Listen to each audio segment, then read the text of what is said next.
ఇవి వచ్చేసి మధ్యలో వినాయకుడు అవుతున్నాడు. ఈ రాముడు లెక్కనైతే hello guys, welcome back to our channel Abbi vlogs. మనమైతే ఇప్పుడు చారి కలాస్ లోకి వచ్చేసినాం. ఇక్కడైతే మనకి ఈ రాముడు లెక్కనైతే మన వినాయకుడు అవుతుంది. ఇది శివుడు, కింద హనుమంతుడు, ఇలా లక్ష్మణుడు లెక్క మీద వచ్చేసి ఆర్చ మాత్రం చాలా పెద్దగా ఉంది. వినాయకుడు కొంచెం రాముని టైప్ లో ఉన్నాయి. మనకి వినాయకుడు అయితే రెండు సైడ్లలో పులి వచ్చేసి మధ్యలో వినాయకుడు అవుతున్నాడు. మీద శివాజీ వచ్చేసింది. ఇది కూర్చొని మహారాష్ట్ర స్టైల్లో ఉంది. కొంచెం మనకైతే ఇటు శివుడు పార్వతి వచ్చేసి మధ్యలో వినాయకుడు అన్నాడు.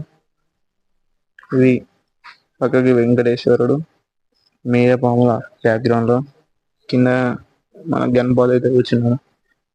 ఇక్కడ ఉయ్యాలలో ఉన్న గణపతి, శివుడు వచ్చేసింది. దాని కార్డ్స్ అయితే చెట్టు వచ్చేసింది. అయితే గద్దె మీద కూర్చున్నాడు. ఏది మనకి ఎస్ఎస్వి కలర్స్ లో ఉన్న స్పెషల్ గణపతి చిన్నది చిన్నది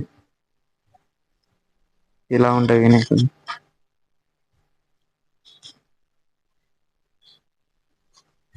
మనకైతే ఇది పోయినసారి స్పెషల్ గణపతి మనం అంటే చారి కలర్స్. పక్కకి బుల్స్ వచ్చేసి వెనుక ఆర్చ్ లో స్నేక్ వచ్చేసి అవుతుంది. ఈసారి ఎక్కువ శాతం అయితే నేను చూసిన అయితే రామున్ టీమ్ లో చూసారు ఎక్కువ. ఇది రామున్ టీమ్ లో వినాయకుడిది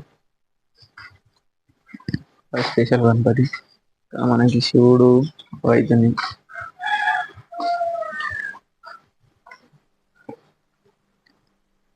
నేను మీద పులి ఉంది, ఇది సింహాలు వచ్చేసైతే వినాయకుడు ఉంది. ఇక్కడ అయితే వినాయకుడు అవుతుంది. ఇక్కడ ఏనుగుల మీద కూర్చున్న వినాయకుడు ఉంది. ఇది ఒక 10 feet దాకా ఉంటుంది అని చాలా బాగుంది. ఇంకా ఇది స్పెషల్ కనపడ అక్కడ పెట్టింది. మనకైతే మీకు ఇలాంటి వినాయకులు కావాలనిపిస్తే చారి కళాస్ లో వచ్చేసి మాత్రం మనకి ఇవన్నీ వినాయకులు అయితే అవైలబుల్ ఉన్నాయి. మనకి ఎస్ఎస్సి కళాస్ లో ఉన్న చిన్న వినాయకులు మాత్రం ఇక్కడ ఉంది. తీసేదాన్ని నేను షాక్ అయింది. ఆయిల్ పెయింట్ లోకి కొన్ని వినాయకుడు